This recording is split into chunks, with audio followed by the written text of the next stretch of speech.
I guess the idea for the series of work came from the title itself, New Wine in Old Bottles. I remember thinking to myself when I first heard it somewhere that it sums up the current socio-political environment in Sri Lanka pretty well.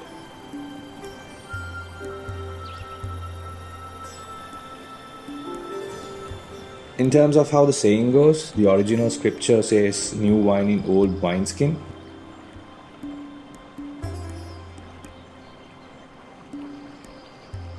And it says that no one should pour new wine into old wineskin, or else the wine will burst the skin and both the wine and the wineskin will be ruined.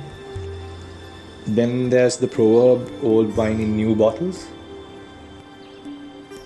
which kind of explains how an existing idea is presented as a new one, even though it may not be.